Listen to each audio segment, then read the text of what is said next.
ஐயா ராணவு நீலாம் மனுஷனாயா, நீலாம் மனுஷனா, வீட்டுக்குள்ள ஒண்ணுமே பண்ண மாட்டேக்கான்னு சொல்லிட்டு இருந்தா அதெல்லாம் மாத்திரங்க பேர்ல மொத்தமா ஒரு கண்டென்ட் பண்ண தெரியுமாயா, மொத்த வீடும் பத்தி எரியுது. பிக் பாஸ் வீட நேத்து கொளுத்திட்டான் ப்ரோ இவன், அதுதான் உண்மை. எனக்கு தெரிஞ்சு பிக் பாஸ் வீட இவன் கொளுத்திட்டான். அது மட்டும் இல்லாம மக்கள் மனசுலயும் பயங்கரமான இடத்த பிடிச்சிட்டான். இப்போ அதுதான் எனக்கு பெரிய ஆச்சரியமா இருக்கு. ஒரே நாள்ல மக்கள் வந்து இவ்வளவு ஆதரவு கொடுப்பாங்களா, இவ்வளவு ஓட்டுகளை கொடுப்பாங்களான்னு சொல்லி எனக்கு ஷாக் ஆகுது. அவ்வளவுக்குள்ள ஓட்டுகளை எடுத்து வச்சுட்டு இருக்கான். ஓட்டுக்களை மேல ஏறி வந்துகிட்டே இருக்கான். ரெண்டாவது இடத்த பிடிச்சிட்டான். எனக்கு புரியல ஆக்சுவலா இவன் என்ன மாதிரி பண்றான் எனக்கு புரியல. இவனுக்கு உண்மையாவே ஜெனரல் ஆடியன்ஸ் சப்போர்ட் வருதா இல்ல வேற மாதிரி சப்போர்ட் வருதான்னு தெரியல. அதை பத்தி மொத்தமா பாத்துடலாம். அது மட்டும் இல்லாம இந்த வீட்டுக்குள்ள நேத்து ஒரு கண்டென்ட் பண்ணான். இப்போ நேத்துக்கான எபிசோட் நீங்க பார்த்துருப்பீங்க. நேத்துக்கான எபிசோட் கடைசியில் பயங்கரமா பிரச்சனைலாம் வந்து பிளா பிளான்னு பேசி முடிச்சிருப்பாங்க. பேசி முடிச்ச பிறகும் நைட்டையும் ஒரு கண்டென்ட் தனியாக கொடுத்துக்கிட்டே இருக்கான். தனியாக பெட்ரூமில் உட்காந்து ஒரு மாதிரி ஃபீல் பண்ணுறதாகட்டும், வெளியே என்ன இப்படி பார்ப்பாங்க, என்ன இவங்கெல்லாம் மார்க் பண்ணுறது கிண்டல் பண்ணுறது அவங்க கண்ணுக்கு தெரியலையா, என்ன மட்டும் கேட்குறீங்களா அப்படின்னு மாதிரி ஒரு கண்டென்ட் பண்ணிக்கிட்டே இருக்கான். அப்போ அந்த இடத்துல மஞ்சரி அவர்கள் வந்து நம்ம ராணுவத்தை போய் பேசுகிறாங்க. இங்கே பாரு ராணுவ, நீ ரொம்ப ஓவரா போயிட்டு இருக்க, நீ ரொம்ப ஓவரா பேசுகிற. இதே என் தம்பியாவோ என் அண்ணனாவோ யாராக இருந்தாங்கன்னா கண்டிப்பாக அற விட்டுருவேன், ஒரு 2 அற விட்டுருவேன். அந்த அளவுக்கு நீ ரொம்ப இரிட்டேட் பண்ணுற. தயவுசெய்து புரிஞ்சிக்கோ, ஒரு கண்டென்ட் நமக்கு கொடுத்துருக்காங்கன்னா அந்த கண்டென்ட் இப்படி தான் கொண்டு போகணும். நீ அதை விட்டு ரொம்ப ஹைப் போயிட்டு. இப்போ உனக்கு என்ன பிரச்சனை, இவங்கெல்லாம் நான் ஒதுக்குறாங்களா இல்லை இவங்கெல்லாம் ஒன்று சேர்ந்து ஒன்று புள்ளி பண்ணுறாங்க, அதுதான் பிரச்சனை கேட்டால் இவனுக்கு அது பிரச்சனை இல்லையா. அவன் ஓப்பனாக சொல்லிட்டான், ஆமாம் புள்ளி பண்ணுறாங்க, என்னை ஒதுக்குறாங்க, அதே எனக்கு தேவையே கிடையாது.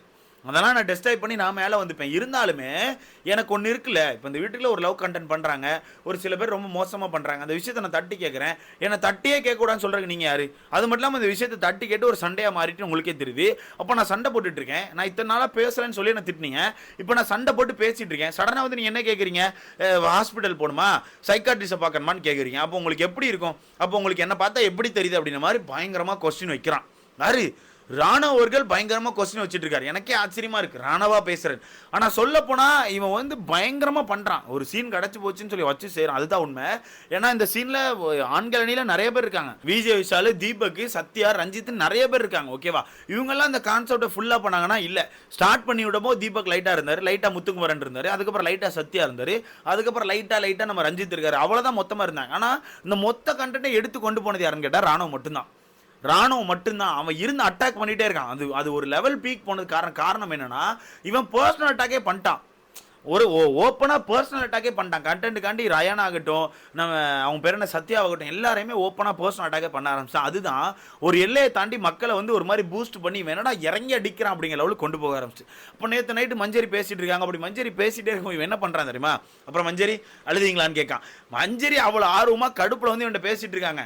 கடுப்பில் வந்து இப்படி பண்ணாதீங்க, ரொம்ப தப்பாக இருக்குது, ஏன் இப்படி பண்ணீங்க அப்படி பண்ணீங்க கேட்டுட்டு இருக்கும்போது கேட்டுக்கிட்டே இருக்கும்போது இவன் குறுக்க போயிட்டு அழுதிங்களா மஞ்சரி, சாப்பிட்டீங்களா இப்படி கேட்குறான். அதில் மஞ்சரி டென்ஷன், என்ன புரியல எங்க நான் பேசுகிறேன்னு கேட்டால் திருப்பவும் பேசிக்கிட்டே இருக்கும். திருப்பி சௌந்தர்யா அழுதாங்களா, ஐயோ பாவம் சௌந்தர்யா ரொம்ப அழுதுறேன். இல்லை மஞ்சரி டென்ஷன் ஆகிட்டாங்க. ஏங்க உங்களுக்கு என்ன பிரச்சனை? நான் அழுதேன், ஜாக்லின் எழுதாங்க, அப்புறம் சௌந்தர்யா எழுதாங்க, எல்லாருமே அழுதாங்க. போதுமா? இதுக்கப்புறம் எதாவது கண்டென்ட்மா? இல்லை சொல்லுங்கள். இதுக்கப்புறம் உங்களுக்கு எதாவது கண்டென்ட் வேணுமான்னு கேட்டு மஞ்சரியே டென்ஷன் ஆகிட்டாங்க. அந்த லெவலுக்கு இவன் போட்டு எல்லாரும் டென்ஷன் பண்ணுறான் ப்ரோ, டென்ஷன் பண்ணுறான். முக்கியமாக இவன் கண்டென்ட் பீக் போனதுக்கான காரணம் எல்லாரையுமே பர்சனல் அட்டாக் பண்ணான். அதை நேற்று ஆண்களே ஒத்துக்கிட்டாங்க. இவன் ஒரு ஸ்டேஜுக்கு அப்புறம் பர்சனல் அட்டாக் பண்ணி ஒரு கண்டென்ட் எடுத்துகிட்டு போயிட்டான்டா, அது மட்டும் தான் இந்த மொத்த கண்டென்ட் எடுத்து நடத்தி கொண்டு போயிட்டுன்னு சொல்லிட்டு ஆண்களே பேசுகிறாங்க. அது எனக்கு என்னமோ ஆண்களணிக்கு அவனுக்கு பேக் ஃபயரா இல்லை பொறாமையில் பேசுகிறான் என்னமோ தெரியல. ஆனால் அவனுக்கு வெளியே இருந்து பார்க்கும்போது மக்கள் ஆதரவு பயங்கரமாக கிடச்சிட்டு, மக்கள் ஆதரவு அப்படிங்கிறது பயங்கரமாக கிடச்சிட்டு, அதுதான் உண்மை. இது அந்த நேரத்துக்கான பிரச்சனை வந்து இவன் பயங்கரமாக பண்ணிட்டான். அது உங்களுக்கே தெரியும். அது மூலமாக மக்கள் வந்து ஓட்டுகளை அள்ளி தெரிச்சிட்டாங்க. எப்படியே மக்கள் வந்து ஓட்டுகளை அள்ளி தெரிச்சிட்டாங்க. இந்த வச்சிக்கோ சாப்பிடே அப்படின்ற மாதிரி ஓட்டுக்களை தெரிக்க விட்டாங்க. இதில் எப்போ போல முதல் இடத்துல நம்ம சௌந்தர்யா தான் இருக்காங்க. அதை விட்டுருங்களேன், முதல் இடத்துல சௌந்தர்யா இருக்காங்க. ஒரு 60,000 ஓட்டுகள் எடுத்து முதல் இடத்த பிடிச்சிருக்காங்க. இதில் 2வது இடத்துல யார் இருக்கான்னா ஜெஃப்ரி. ஓகேவா? நான் இப்போ பார்த்த வரத்துக்கு ஜெஃப்ரி இருக்கான். ஆனால் 3வது இடத்துல யார் இருக்கா தெரியுமா? 3வது இடத்துல யார் இருப்பான்னு நினைக்கிறீங்க? ஜாக்லினா, தீபக்கா? இல்லையே, அங்கெங்க இவங்கெல்லாம் இருக்க. 3வது இடத்துல ராணுவம் இருக்காரு. என்னன்னா கதை இது? ஒரு 2 நாளைக்கு முன்னாடி 2 நாளைக்கு முன்னாடி பார்க்கும்போது 12வது இடத்துல இருந்தாரு. சடனா இன்னைக்கு மத்தியானம் பார்க்கும்போது 5வது இடத்துல 6வது இடத்துல இருந்தாரு. இப்போ திடீர்னு சடனா நேற்று நைட்லாம் பார்க்கும்போது 5வது இடத்துல 6வது இடத்துல இருந்தாரு. சடனா இப்போ காலையில் பார்த்தா 2வது இடத்துக்கு வரப்போறாரு. எனக்கு தெரிஞ்சு இப்போ நான் வீடியோ எடுத்து முடிச்சு அப்லோட் பண்ணி வைக்கிறதுக்கு முன்னாடி காலையில் நீங்கள் பார்க்கும்போது ஒரு 2வது இடத்துல இருப்பாரு எனக்கு தோணுது. ஏன்னா முதல் இடத்துல சௌந்தர்யா 60,000 ஓட்டுகள், 2வது இடத்துல ஜெஃப்ரி 35,000 ஓட்டுகள் சம்திங் எடுத்து வச்சிருக்கான். 3வது இடத்துல ராணுவ 32,000 ஓட்டுகள். ப்ரோ ராணுவ 32,000 ஓட்டுகள். எனக்கு இங்கே ஒரு மிகப்பெரிய டவுட் வருது. உண்மையாகவே இது நீங்கள் ஜென்ரல் ஆடியன்ஸ் நீங்கள் எல்லாரும் ஓட்டு போட்டிங்களா? எனக்கு மிகப்பெரிய கொஸ்டினா இருக்கு. உண்மையாவே நீங்க எல்லாரும் ஓட்டு போட்டீங்களா? இல்ல இந்த ஓட்டுகள் வேற எங்கேறதா வருதா? ஏன்னா ஒரே நாள் நேத்துல முந்தானத்து நைட்டு ஒரு பிரச்சனை மாதிரி பண்ணா, அதுக்கு நான் தான் ஸ்டாண்ட் எடுக்கணும், எனக்கு என்ன நான் தான் காப்பாத்திக்கணும்னு சொல்லி சொன்னா, அதில் லைட்டாக ஒரு சப்போர்ட் மாதிரி ஓட்டுகள் மாதிரி வந்துச்சு. சடனாக பார்த்தா நேற்றுக்கு ஆமாம் மத்தியானத்துக்கு அப்புறம் ஒரு ப்ரொமோ விட்டாங்க, அந்த 4வது ப்ரொமோன்னு சொல்லிட்டு.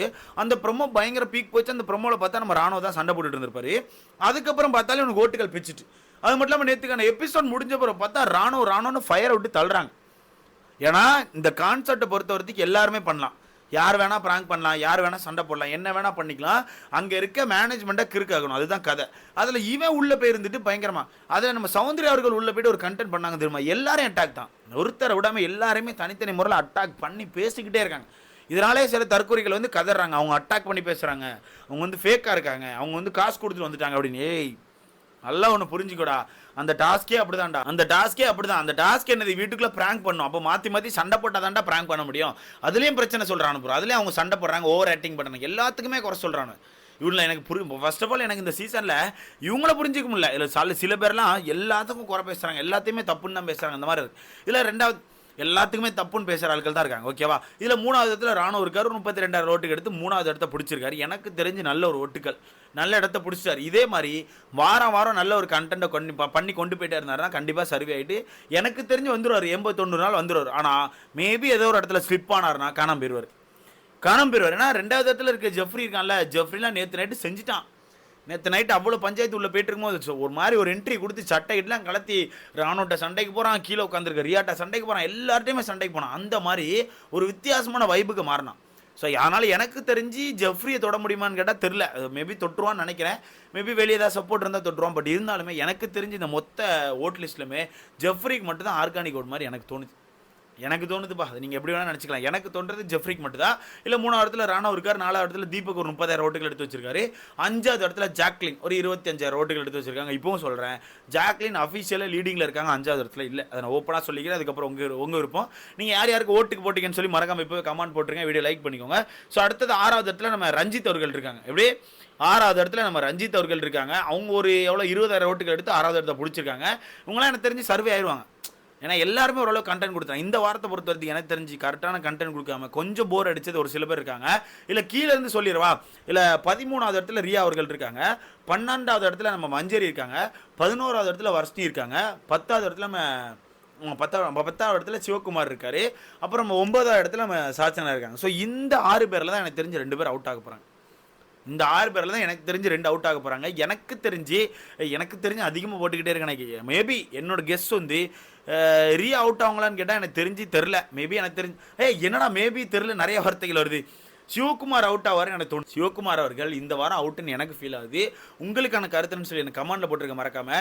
எனக்கு தெரிஞ்சு சிவகுமார் அவுட்டு, அடுத்த கட்டமாக சத்யாவோ இல்லை ரஞ்சித்தோ இந்த 2 பேரில் யாரோ ஒருத்தர் அவுட்டுன்னு நான் நினைக்கிறேன். அப்படி இல்லை ஒயில் கார்டுக்கு பாவம் பார்க்கலன்னு கேட்டால் கண்டிப்பாக ரீ அவுட். ஒயில் கார்டுக்கு பாவம் பார்க்கலன்னா ரியா அவுட்டு, அது நம்ம கன்ஃபார்மாக தெரிஞ்சுட்டு ரியா அவுட் ஆவானே. பட் இருந்தாலும் டபுள் எலெக்ஷன் இருக்குன்னு சொல்கிறாங்க. இப்போ ஒருத்தையும் நம்பிட்டு இருக்கோம், 2 நாள் தான் இருக்குது.